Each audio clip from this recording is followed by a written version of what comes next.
Tanja Lončar pa nam bo danes podala nekaj nasvetov o galgantu, ki ga mnogi imenujejo kar začimba življenja. Če ste že začutili spomladansko utrujenost, bo Sanjin današnji nasvet pravi za vas.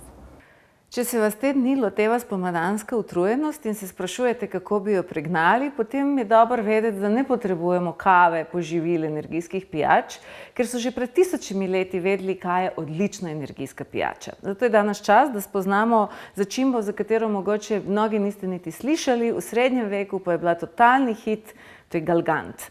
Hildegarda je rekla, da je to začimba življenja. Danes tisti, ki sledijo, vedo, da z njo lahko dosežemo to, s čem danes ljudi zaradi česa posegajo po energijskih pijačah. Dejansko galgant zelo dvigne našo budnost, izboljša koncentracijo, normalizira delovanje srca, zmanjšuje stres in ob vsem tem, res, če ga boste uživali, ne boste zaspani po kosilu, ne boste zaspani tudi, ko vas čaka kakšna dolga vožnja domov.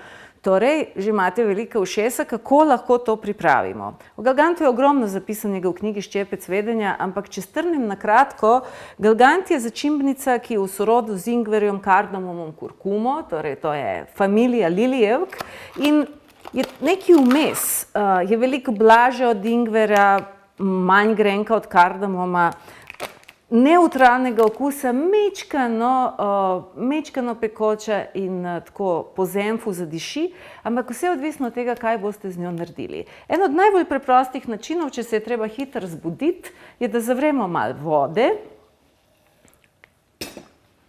damo eno žlico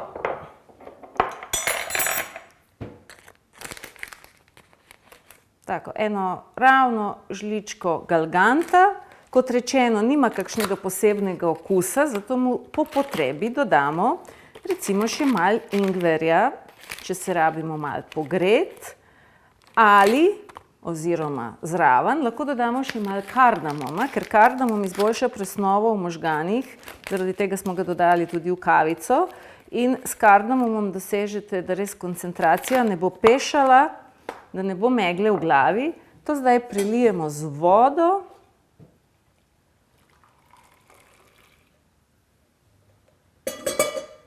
Premešamo, počakamo par minut in smo dobili fantastično osnovo, lahko bi jo pili že takoj, lahko pa v to dodamo pomarančni sok, jabolčni sok ali kaj drugega, kar bo dalo okus, ker te dejansko imamo začimbo, nimamo kakšnega posebnega okusa. Na Tajlandu to uživajo recimo z limeto ali s čajem limonske trave, torej vse, kar mečkano na kislo potegne, se vam bo odlično ujemalo s temi začimbami.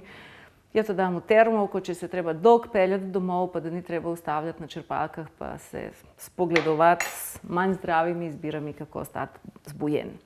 Ena od največjih posebnosti galganta je, da vam bo zelo olajšal presnovo maščob. To pomeni, če vas pohrani napenja, če imate občutek, da obleži v želodcu, če veste, da vam žolčnik ne dela na polno, če težko presnavljate maščobe, potem ga dajete v vse tiste težke, smetanaste, mastne omake in bo prebava res mala malce. Eno od odličnih načinov, recimo, kako majoneze in take kremaste mastne omake postanejo prebavljive, je, da v majoneze ali recimo smetano, recimo v kislo smetano, bomo tle zmešali eno in drugo, dodamo galgant in to tako v resnih količinah, recimo eno žličko komot dodate. Lahko bi to zmešali že v kozarc in potem imamo že pripravljeno.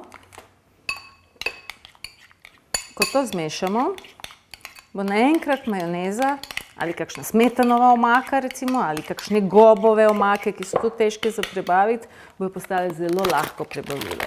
Odlične za vse te stvari so, da dodamo še malo koprca.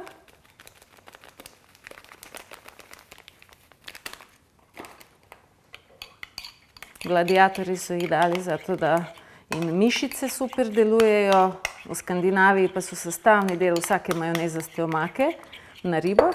No, in potem v to dodamo še malo naribanega gomolja zelene, svež nariban gomolj in dobili ste super zdrav zajtrk in malico.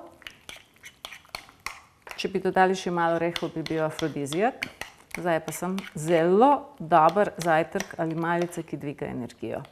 Torej, maščobe bojo šle gladko skozi, energije bo dovolj zelena zelo napolni baterije, vse lahko date v hladilnik tudi za par dni.